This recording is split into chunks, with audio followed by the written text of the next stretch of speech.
एक युवक ने शादी के कुछ साल बाद पिता से कहा कि वह विदेश जाकर व्यापार करना चाहता है। पिता ने उसकी मंजूरी दे दी। युवक अपने माँ बाप और गर्भवती पत्नी को छोड़कर व्यापार करने विदेश चला गया। उसने विदेश में कड़ी मेहनत की और धन कमाया और वह बहुत अमीर सेठ बन गया।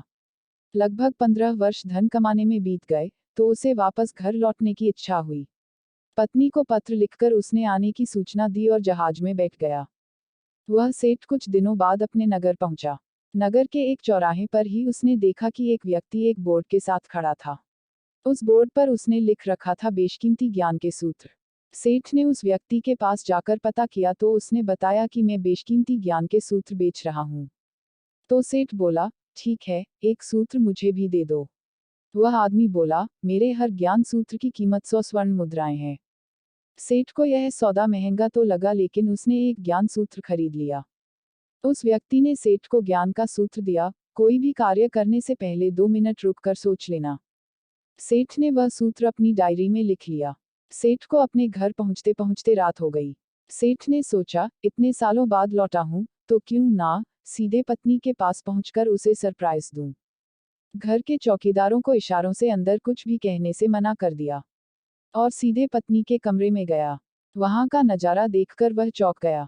उसने देखा कि उसकी पत्नी के साथ एक युवक सोया हुआ था। यह देखकर सेठ गुस्से से आग बबूला हो गया। वह सोचने लगा कि मैं परदेश में उसकी चिंता करता रहा और यह यहाँ अन्य पुरुष के साथ सो रही हैं।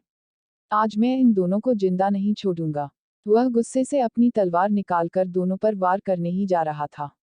इतने में उसे 100 स्वर्ण मुद्राओं के बदले जो ज्ञान सूत्र खरीदा था, उसकी याद गई कि कुछ भी कार्य करने से पहले 2 मिनट सोच ले। वह 2 मिनट सोचने के लिए रुका। उसने तलवार वापस पीछे हटाई, लेकिन वो किसी बर्तन से टकरा गई।